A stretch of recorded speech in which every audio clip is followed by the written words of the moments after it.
and the compound microscope. Stereo microscope employs low power of magnification. Compound microscope, on the other hand, uses high power magnification, and it is used to view microspecimens not visible to the naked eye.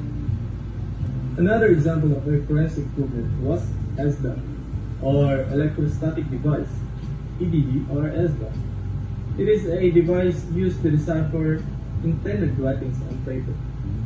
It is a specialized apparatus regularly used for question document analysis to decipher indentations or impressions on paper.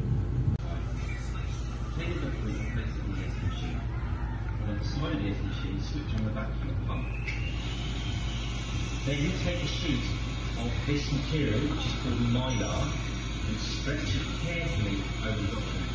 Try and avoid as many creases as possible.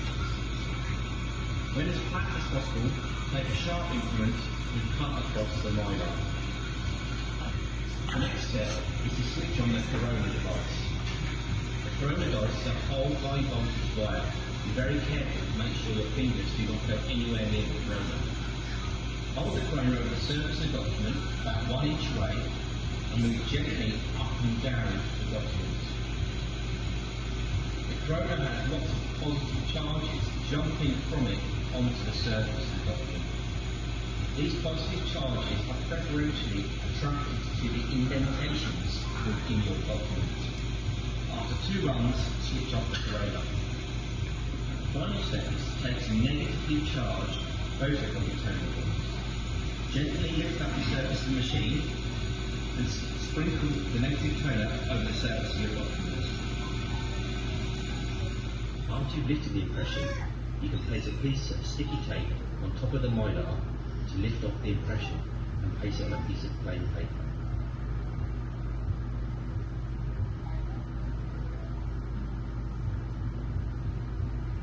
Produced by Dr. Ian Turner, Hammersmith.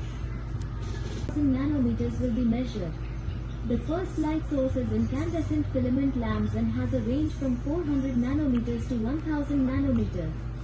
These lights are used in the VSC when one uses the functions of flood, transmitted, spot and side lighting. The VSC offers 3 varieties of UV light. This is with 365 nanometers UVA, 312 nanometers UVB and 254 UVC peak wavelengths. They uses narrowband illumination to trigger fluorescence.